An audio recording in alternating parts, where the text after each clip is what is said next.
बिस्मिल्लाहिर्रहमानिर्रहीम। Concise chemistry series में जो हमारी नेक्स्ट रिएक्शन है वो है रिफॉर्मेट्स की रिएक्शन। ये जो रिफॉर्मेट्स की रिएक्शन है इसमें बनता क्या है, इसमें जो हमारा जो प्रोडक्ट बनता है that is beta hydroxy ester. So रिफॉर्मेट्स की reaction uses beta hydroxy ester. कहाँ से बनता है, यानी जो रिएक्टेंट्स हमारे पास है वो है इनोलाइजेबल अल्डिहाइड्स और कीटोन्स। वो अल्डिहाइड्स और कीटोन्स जो इनोलाइजेबल है, जो इनॉल बना सकता है, मींस जिनके पास अल्फा हाइड्रोजन एटम्स प्रेजेंट है, वो रिएक्ट करते हैं अल्फा हैलो एस्टर के साथ इन प्रेजेंस ऑफ जिंक। ये हमारी पूरी reaction. Those carbonyl compounds which contain alpha hydrogen atom they react with alpha halo ester in presence of zinc.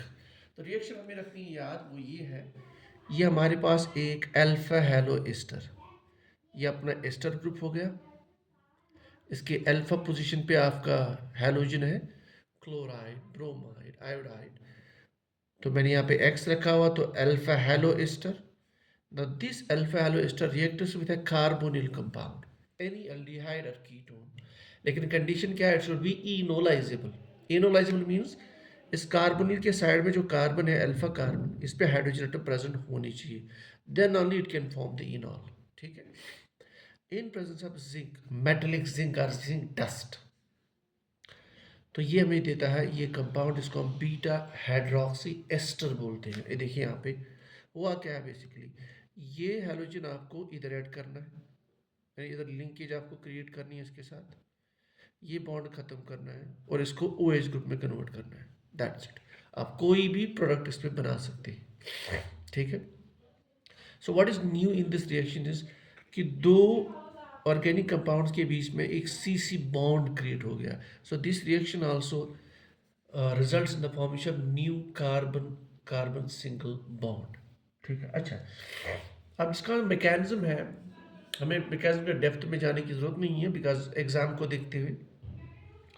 होता क्या नॉर्मली इसमें, नॉर्मली जो आपका मेटेलिक जिंक है वो पहले स्टेप में इस पे डायरेक्टली इधर इंसर्ट हो जाता है इधर, तो it becomes N organometallic compound. इसको बोला जाता है ऑर्गेनो जिंक रिएजेंट। कौन सा, कि जब आपने जिंक ऐड किया वो जिंक यहाँ इंसर्ट हो जाता है। इसको ऑक्सीडेटिव एडिशन भी आप बोल सकते हैं। मैं उस डायरेक्शन में नहीं जाना चाहता ऑर्गेनिक ऑर्गेनोमेटेलिक में, क्योंकि वहाँ से क्वेश्चन आएगा नहीं, यहाँ पे बहुत सीधा क्वेश्चन होगा, टू द पॉइंट। तो this is called as zinc insertion. तो यहाँ जो बनता है ना पहले स्टेप में हमारा compound, that is organo zinc reagent. So this is called as Reformatsky's enolate. ठीक है। फिर वही रिएक्ट करता है, रिफॉर्मेट्स्कीज रिएजेंट रिएक्ट करता है आपके पास जो कार्बोनिल कंपाउंड है इनोलाइजेबल, उसके साथ रिएक्ट करके बीटा हाइड्रोक्सी प्रोडक्ट बनाता है।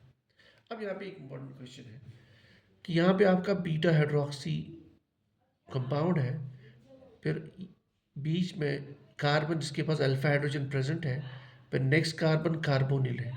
ऐसे कंपाउंड को अगर आप हीट करेंगे तो ये OH निकल जाएगा, यहाँ से प्रोटॉन निकल जाएगा, तो यहाँ डबल बॉन्ड बन जाएगा, तो ये बनेगा alpha beta unsaturated carbonyl compound. तो वाटर आपका यहाँ से निकल जाएगा। तो ये इस कंपाउंड की आप डिहाइड्रेशन करके एक नया प्रोडक्ट दिखा सकते हैं। ठीक है, that is alpha beta unsaturated carbonyl compound. तो रिफॉर्मेट्स की रिएक्शन में नॉर्मली क्या बनता है, beta hydroxy ester from alpha halo ester and enolizable carbonyl in presence of zinc.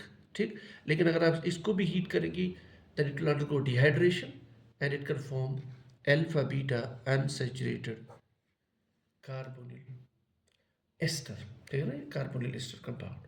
तो ये है कुछ पॉइंट जहाँ से मोस्ट प्रोबेबली क्वेश्चन आ सकता है।